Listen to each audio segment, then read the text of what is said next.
Week हैं, urban poor sentiments week हैं, और एक एक्सपेक्टेशंस थी इस बार के यूनियन बजट से कि भाई स्पेस को खासा तूल दिया जाएगा।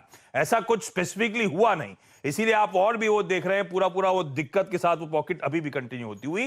तो एक बाजार में धारणा थी कि एफएमसीजी एक रिसेशन प्रूफ बिजनेस है। अब लेकिन वही बिजनेस एक पॉइंट ऑफ कंसर्न के तौर पे उभरता हुआ। ऐसे में शेर खान के डिप्टी वाइस प्रेसिडेंट कौस्तुभ पवस्कर साहब जुड़ते हुए। कौस्तुभ, हाय, गुड आफ्टरनून।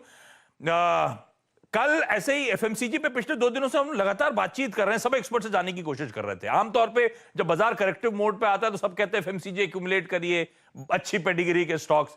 ऑफ लेट लेकिन हुआ ये कि ये मीनिंगफुली, अभी 1-2 दिन की आप मूव छोड़ देते हैं तो ये मीनिंगफुली यहां पे एक्यूमुलेशन नजर नहीं आ रहा है। ऐसे क्या चैलेंजेस फेस हो रहे हैं स्पेस में? और एक एक्सपर्ट ने ये कहा था, एक दिग्गज फंडामेंटल एक्सपर्ट, कि कई कैटेगरीज, ध्यान रखिए, वो सैचुरेशन की तरफ बढ़ रही है, तो जो पुराने ग्रोथ लेवल्स थे वो शायद रिविजिट ना हो। ये कुछ सीरियस चैलेंजेस सामने आ रहे हैं इस इंडस्ट्री के, क्या कौस्तुभ?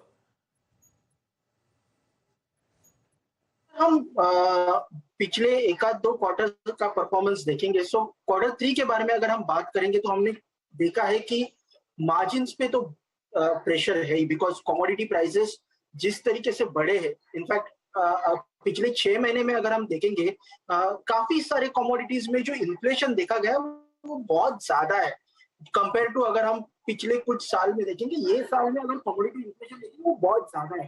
तो इसका इम्पैक्ट एफएमसीजी कंपनीज के मार्जिन्स पे आना चालू हो गया फ्रॉम क्वार्टर 3। Q3 में वो इम्पैक्ट हम लोग ने देखा कि काफी सारी कंपनीज के मार्जिन्स डाउन थे, एंड बिकॉज ऑफ जो इंक्रीज हुआ है कमोडिटी प्राइसेस में, उतना प्राइस इंक्रीज ये लोग कंपनीज ले नहीं पा रहे, बिकॉज कंपनीज एक कैलिब्रेटेड प्राइसिंग स्ट्रेटेजी उन्होंने एक इम्प्लीमेंट किया है, बिकॉज उनको सेल्स वॉल्यूम पे भी ध्यान देना पड़ता है, क्योंकि अगर आप जिस तरीके से इन्फ्लेशन हुआ है, अगर वही स्थिति से अगर वो प्राइस इंक्रीज लेंगे तो उसका इम्पैक्ट वॉल्यूम्स में दिखेगा। और अभी क्या हुआ है कि इन्फ्लेशन, जनरल इन्फ्लेशन आपका बढ़ गया है, तो उसका इम्पैक्ट कंज्यूमर सेंटिमेंट्स पे हुआ है। फॉर एग्जांपल, जैसे हमने रूरल इकोनॉमी की बात की, तो रूरल कंजम्पशन स्लो डाउन हुआ है mainly because of the fact that कि इन्फ्लेशन बढ़ गया है वहां पे, तो उसका इम्पैक्ट डिमांड पे हुआ है और वहां पे वो स्लो डाउन दिखी है।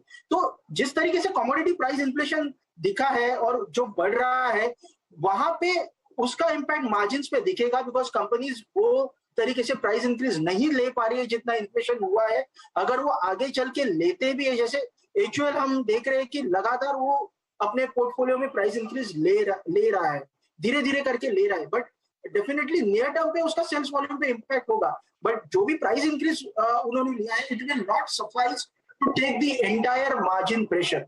तो 2 दिक्कतें हैं, एक तो आपका मार्जिन्स बिलो पार रहेगा, दूसरा आपका सेल्स वॉल्यूम डाउन रहेगा, बिकॉज रूरल इकोनॉमी फिलहाल, मतलब रूरल कंजम्पशन वहां पे स्लो डाउन है। तो ये 2 मेजर दिक्कत है नियर टर्म पे, और उसके कारण हम देखेंगे कि FMCG sector overall under perform हुआ है। ओके कौर साहब, एक चीज मैं पूछना चाहूंगा आपसे। देखिए, मैं थोड़ा प्राइस पे ज़्यादा फोकस करता हूँ कि एग्जैक्टली अगर आप देखें वर्स्ट सर्कमस्टेंसेज में, वर्स्ट सर्कमस्टेंसेज जैसे कि आपने बताया कि huge inflation, huge cost pressure, आप उतना